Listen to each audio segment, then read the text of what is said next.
The only way things are going to change and change is brought is when the people are activated and when they take charge and be a part of the process. Demonstrators gather to make change in memory of Trayvon Martin. Good evening, I'm Emily Guggenmiss. His shooting death polarized millions of Americans. Tonight, Western New Yorkers used the power of numbers to make their push for justice for Trayvon. News 4's Rachel Kingston is here with more. Rachel? Emily, it struck a nerve across America. 17-year-old Trayvon Martin shot and killed by a block club leader in Florida. Today's two vigils were inspired by Martin's story, but their real focus was on solving problems closer to home. Trayvon Martin is quickly becoming the face of all of America's sons and daughters lost to senseless violence.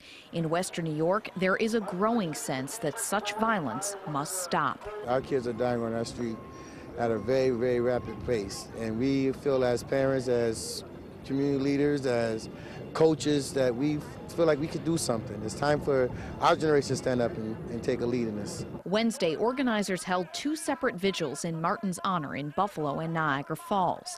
There were calls for shooter George Zimmerman to be brought to justice. I feel like, if Michael Vick could go to jail for killing a dog, why can't he go to jail for killing Trayvon Martin? It's just not right. The bigger focus, however, was on our young people. Together we stand! Divided we fall! The nation's coming together because of this senseless crime that happened. But we always have a problem here. In Niagara Square, mentors spoke to the youngsters in the crowd about alternatives to street life, where to turn for a job or more education. In the Falls, it was a similar scene.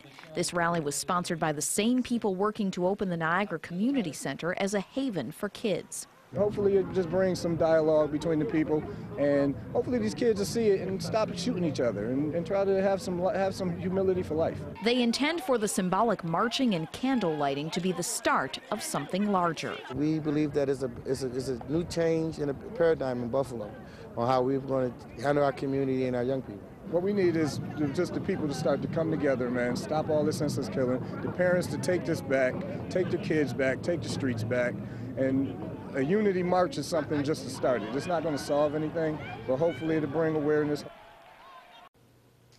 Trayvon Martin is also inspiring change and awareness on the state level. In the Senate, there is now a push to withdraw a bill that would create a so-called stand your ground law, exactly like the one in Florida that so far has prevented Zimmerman from being charged in Martin's death. Live, Rachel Kingston for the 10 o'clock news.